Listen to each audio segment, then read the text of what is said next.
Hello, folks. How are you? Sure. You know Bill? Yeah. How you doing? Good to see you again. Sort of like the Portage Theater. Yeah. Drag her along. Yeah, he has his that I already turned. Yeah, that's the way ours is. I've also really worked.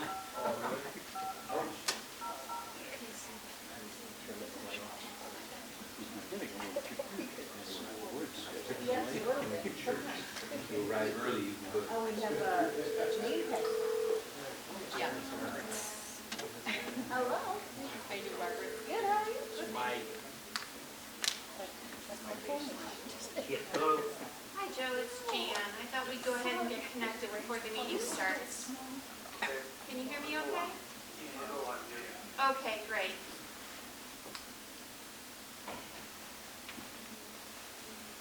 Oh, I'm sure it's on top of the chair. That's why they're so close. Would you like to see it?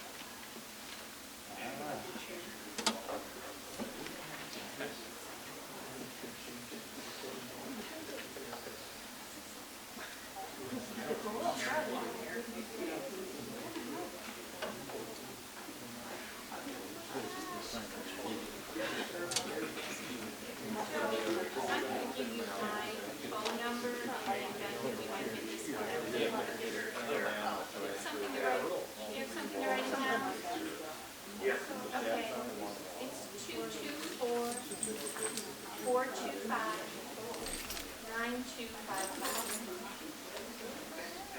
Sure. Okay. So far we only have 3, so we're waiting for a couple more. Chad's going to be late, and Steve's not here. But the rest we're just waiting for. All right, thanks.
Yes, Joe?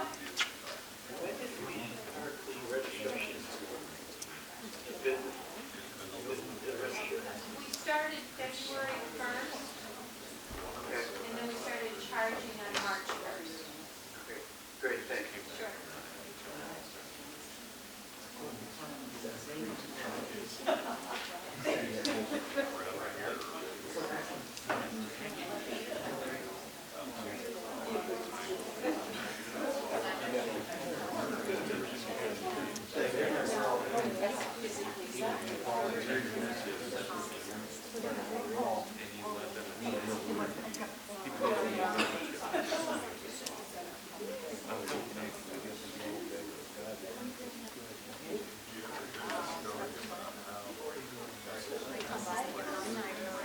Yes, it is. I like it. We're catching up. Great.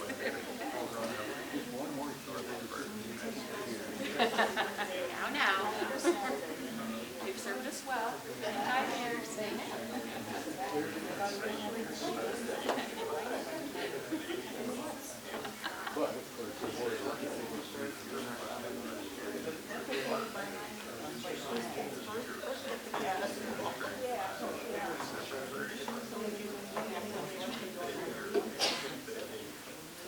I'll tell you, if you're only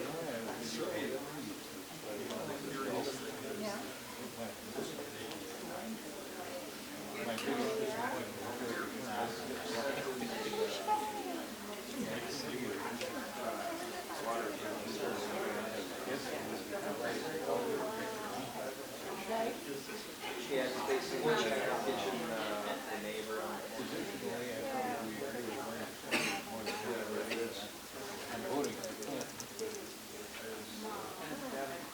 We're just waiting for one more trustee to come before we can start. We have to have 5 people here.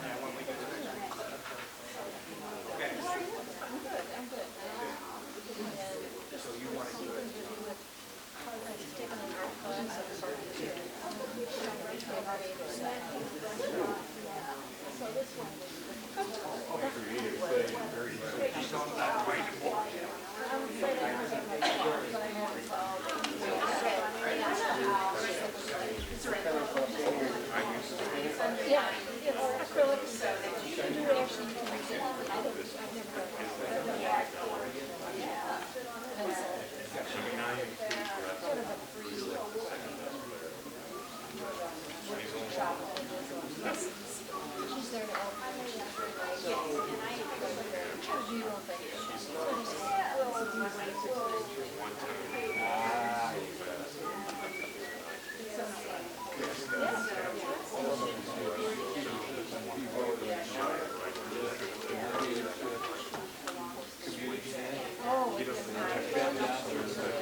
I'd like to call to order the regular meeting of the Board of Trustees of the Park Ridge Library for Wednesday, March 16, 2016 at 7 p.m.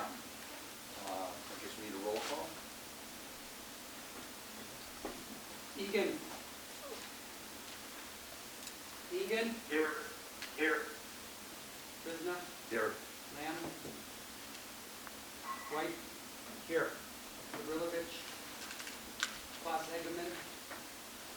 Parisi. Here. Rayborn. Here. Reardon. Present. Okay, that satisfies our quorum requirement. On behalf of the library board and staff, I would like to thank all of you people for showing up tonight, welcome you here.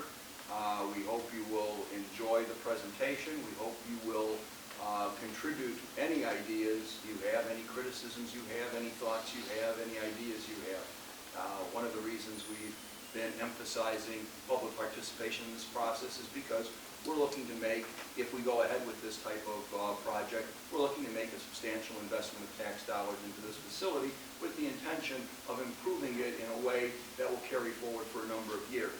And so we want to make sure that if we do it, we're going to do it the right way, and we're going to do it in a way that reflects the attitudes and interests and concerns and values of the community. So again, welcome and feel free to participate to your heart's content. We will give you every opportunity you need. The first item of business is the consent agenda. All those items are approved by consent, except for the approval of the minutes of the regular meeting of February 16, 2016. Trustee Reardon has a motion in that regard. I'd like to amend the minutes, the draft minutes. Jen, do you have the write-up of what I they do. should say? Yes. I think everybody got my comments today.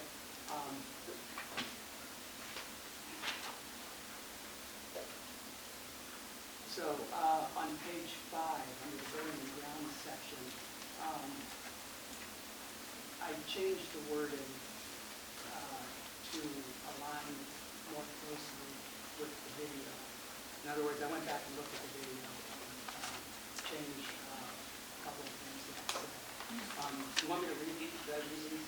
I think it would be good to read the corrected minutes. Okay, I want to amend the motion to include the wording, the sole compliant bidder, after the words from in the second line. In addition, I wanted to amend the motion to read, to accept the base bid plus alternate 1 and alternate 2 for phase 2 of the window project from the sole compliant bidder, comma, construction consulting and disbursement services, Perrin, CCDS, and Perrin, 5836 Lincoln Avenue, second floor, Norton Grove, Illinois, 6053, in the amount of $338,900. So nothing changes, it's just that the minutes reflect accurately the words in the order in which the motion was made. So we will make a note and change those minutes accordingly. All we do, I think we have to go through the process. That's your motion, Mike? It's not, we can't, we're not making another motion, we're just correcting the minutes to reflect the proper wording of the motion. All the words are there, they're just not in the order in which they were actually Okay, read. all right. So it's a clarification. Fine. The next item of business. So we need to vote on the consent agenda with the modified. With the modified minutes, okay. I move that we approve the consent agenda with the amendment to the minutes as stated by trustee Reardon. Do I have a second on that? Second. Any discussion? Any questions or comments from the audience? Roll call vote, please. Reardon, yes. Rayborn? Yes. Parisi? Yes. Boss Eggman? Yes. Gurlovich is absent. White? Yes. Ham is absent. Prisoner? Yes. Egan? Yes. The next item of business is comments from the general public on non-agenda items. If there are any questions or comments you have other than on agenda items, this is the time to raise them. Mr. Van Meter. Yes, sir. I read in the paper you were expressing a good bit of disappointment at the lack of input from the public on the possible plans for revising the library. And I'm a little taken aback. You were not the only one that was quoted as being disappointed in this. The last contentious item that we dealt with was the trustee issue with the library, where fully 95% of all of the people who appeared publicly at the board meetings to talk about it were against the tutors being charged. And of the 500 people that filled out the questionnaire that the library had put out, 2.6% thought enough of it to even mention it. Counting the people who were seriously disturbed and the people who were mildly annoyed and the people who just noticed it. So, given the track record, where is all this solicitude for the opinion of the public coming from? Well, speaking for myself, I believe I represent 37,000 plus people.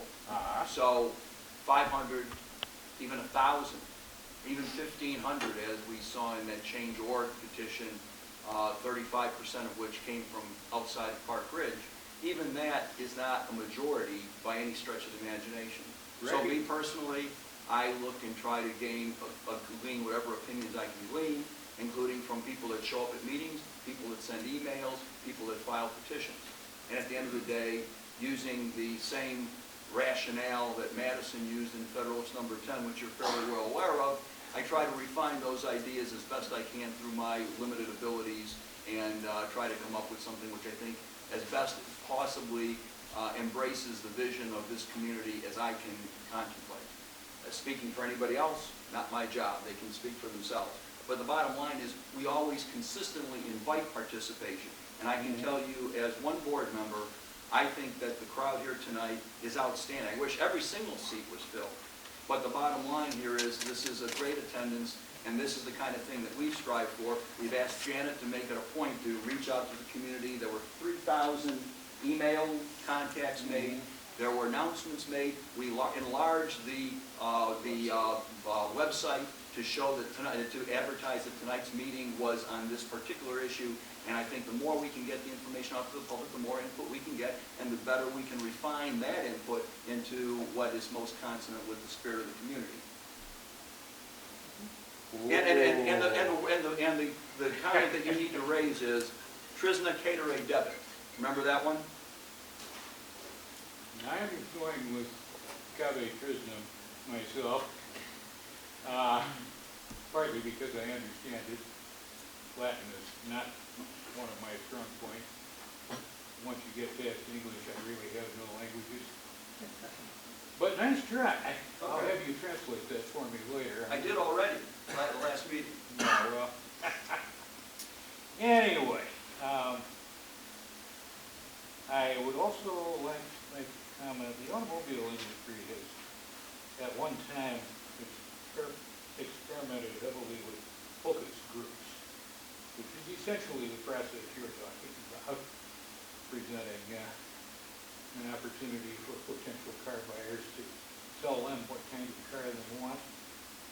And the bloom kind of went off the roads with the Edsel, which was very largely designed in response to focus groups. I think while we definitely want the input of people who use the library and what they would like to see in the library, it's much more useful to present a plan and then invite comments on it, rather than ask people to dream up from scratch what they might like. It's much easier if you have something in front of you. So hopefully we are going to solicit opinion about what we do before we do it, and not necessarily expect people to suddenly become architects on our behalf for free, although I realize that's very attractive. And once again, how interesting. With regard to the focus groups, I agree with you, which is one of the reasons why we don't seek focus groups. We seek to bring in all residents of the community of whatever stripe, whatever persuasion. We don't look to use get just the users in. We don't look to get just the people who don't use the library regularly. We make this as an open offer to the entire community so we can get the broadest possible response. Not a focus group, not some designed or prepackaged group that we think we can control, or that we think we can manipulate, or that we think will give us a particular result, which is why we go to the community at large and not to an individual focus group. Does it make sense to you to invite non-library users to weigh in on what they would like to see in the library? Absolutely. They're the ones that, anybody that pays taxes in this community has a stake in this library. And those are the people, frankly, we would love to hear more from. Because they're not the ones we hear nearly enough from, because they're not here. We want to find out why they're not here and what we can do to get them here. That's rather different than design changes in the building. That's why we're having this seminar or this forum tonight. Any other public? Oh, I'm sorry. Joe, sounds like we want a far field, this is an agenda item, it appears to me. So why don't we keep to a non-agenda item, and we can move on to the architect's presentation. That's fine, that's a good point. Are there any other comments on non-agenda items? Hearing none, we will move to the next item of business, which is the Secretary's report. I'm sorry, I'm not used to that. That's okay. He's here, but he's not seated. We have a fairly full folder. First thing is the trustees' corner. The library board meetings are online, and if anybody would like to see those, you can find them at the library's website. There is That's the summer camp brochure from the Park District, which also gives us space in there to promote the summer reading programs at the library. And we do the same thing in some of our literature park districts. Thank you. There's also a nice brochure for the movies, the classic film series that Matthew, and I'm sorry, I don't know, Hoffman arranges for us. A thank you card from Jerry Fergus, chairperson of the Civics Department at the 20th Century Club of Park Ridge. Definitely must for everything. A comment from patron of the Children's Department. The families who live in Madison, Wisconsin, and they miss the Park Ridge Library the most of anything in Park Ridge. As well as a comment. I cannot express my appreciation for Pam Nelson, my good friend is, I'm sorry, I'm really having trouble with this handwriting. But it's a note of appreciation. So I'll pass that around. That concludes the secretary's report. Now the treasurer's report.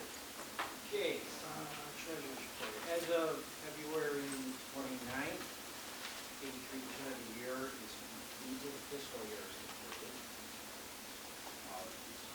We've expended 75% of our budget, which equals $3,145,399.29,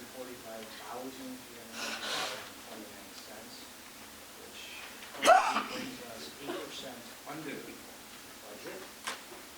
And other associated financials are in everybody's packet. And if there are any questions, please feel free to see myself after the meeting. That's it. Any questions from the board? Any questions from the audience? Hearing none, we'll move on to item number 7 on the agenda, the library director's report. I would like to invite Rick McCarthy to come up here now.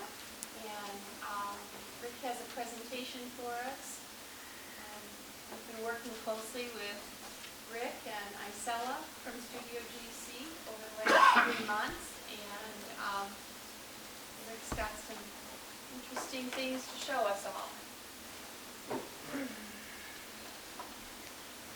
See if that starts up, Dan. You were the one who made it work before. Yes, well, the pressure's on. There was no one in the room then.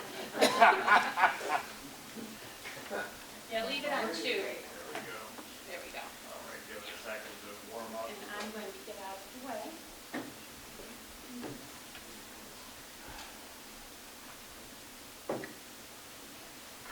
All right, well, it's a pleasure to be in front of you tonight again, and we've been very busy and up to a lot of things. We have a brief report of what we've done and where we're at now, and ask for comments. And we're pretty excited about the direction it's going in. As you remember, we've talked about this a number of times. It really is rethinking about what libraries are and recognizing where society is going and those new places and the new ways that libraries fit into that equation. And that's what we're about, and that's what we're taking a look at here. So, we've held a number of meetings with staff. It was very good, very interesting. There's a lot of great ideas, a lot of give and take. And staff input was incorporated into everything that we did here. Here's an example. One thing that this was and we'll get this to you at the final item here. That was an example of our Pinterest page that we opened that allowed staff to come in and give ideas about things that they just liked in libraries, that they thought were fun, that they would like to see happen here. So just random things. And Harry was very active. Yeah, in putting things there. We really appreciated her input there. So, number of staff meetings, and of course we've done a number of public presentations. And I heard comments about how many people come and don't come to presentations, and I do a lot of these things, and I think we actually have a pretty decent turnout for them as these things go. We got some really good ideas from people, and I have to say that it was really pretty well received by the messages that we gave. I mean, of course, we heard comments, we heard some criticisms, but that's going to happen whenever you show something. But I'd say, on balance, the input that we got back, the feedback that we got was by and large very positive, and it was very rewarding to hear that. And we talked about the things that we've discussed with you a number of times, the different things that happen in libraries where, the books are still there and the books are still going to be a core thing the library does, but the concept of it being a place where people connect with one another, like now that people come to actually create things, and in a social sense, the front porch of the community, and that's where that social connection of people come to the library is starting to do more and more of that, and that's a very exciting thing. So in other presentations, and we have a draft version of our report tonight, and we put some of the comments that we heard most often from people in the draft report, and we can give that to what you'll be able to see some of the things that we were hearing. We've modeled the building in 3D, and we'll talk about that in a second, so it shows exactly what you've got now, and that's what we're using as a design basis. We've done an analysis of your surface, and that will be in the report, and I think in some of the public presentations, we discussed it briefly on where you're coming from, and I'm not going to repeat all that except for one or two items. Just simple things like the card holder rate, really good. It was better than all your peer libraries and better than the national average, and it shows that people really value this as an institution. And if I had to pull out one stat in particular, here the purple line is the average. All of the little blue circles are your peer libraries. The red dot is you. That's how many people come in the library on a yearly basis. And it is just great. It doesn't get a lot better than that, really. And it shows, again, how well people value this institution. We looked at the service level and how many people come in and how much it costs. We know that this library is always going to be a little more expensive than average to run because it's had additions put on, it's got bearing walls going down the middle, things that make it less efficient than something. So it's always going to cost about 30% more than an average library. Because some of the peers are also in less expensive places than Hartford's do, so we have to remember that. But when we look at all the service levels there, the number of books going out, the number of people that come to the library, on average, you're 54% higher than your peers relative to the metrics that we are looking at. When you compare that to, it costs a little more to operate, but you're giving stellar service for that operation, in our opinion. And we looked at a number of different things. We won't go into them all now. The program attendance, the visits, like I just mentioned, children's program attendance. Almost nothing here was below average. One of the few things that was the number of young adults during the program. I think that's directly attributable to the fact that just the geometry of the building, the young adult area is kind of upstairs and kind of an out of the way place. But almost every metric there is just really super. Oops, I got one more there. Oh, okay. Then I've been working on a vision report, which the draft is ready tonight for you to take back and start looking at there. Jan has approved it for grammar, and I appreciate that. It was sorely needed, and architects are not necessarily known for their writing skills, and I thought I did a decent job, and she found not a lot of stuff that I didn't see. So, and of course we've been working since then on some conceptual design ideas that were, some of it came from our initial meetings with you, what the project was about. Some of the things that came up since then as things developed, and that's what we're going to talk about tonight a little bit. So, as I said, we did the design, the 3D modeling, and this is what we've been working on. And one of the main drives we're looking at here is when we talked about, connecting people and having places for things to happen. Like a lot of libraries, it's very full. There's a lot of things there. And part of the reason for that is if we look at if we compare it to your peer libraries, you're about at 2/3 the size of what an average peer library would be to serve a population of this size. That being said, they're doing a great service, a great level of service in spite of it. But when we look at changes and such, what that means is that it's going to take some creative thinking.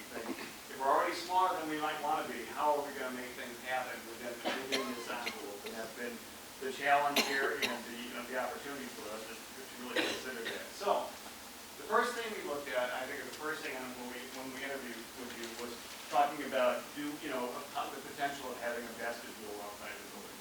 You know, right now, when people come in, they open directly to the outside, people in the front there, in the summer they got hot, in the winter they get cold. And so we were, looking at, well, should we put a vestibule there and how might that work? And as we thought more about it, we started looking at relative costs of things. We came in, you're just going to see this for the first time tonight, we thought maybe there's another way to skin the cat here, and just we're running it by you for opinion here. We could accomplish the same thing in front with a revolving door, essentially, with a side door for ADA and strollers and things like that. It provides the airlock. It lets people come in and out. It works just fine. The side door there would work for, like I said, either a stroller or a walker or anything like that. The other thing I like about this is, in relative terms of cost, a real vestibule, we have to do mechanical things with it. We have to move the fire up here, panel, a bunch of other things like that. We're probably talking $100,000 when it comes down to it.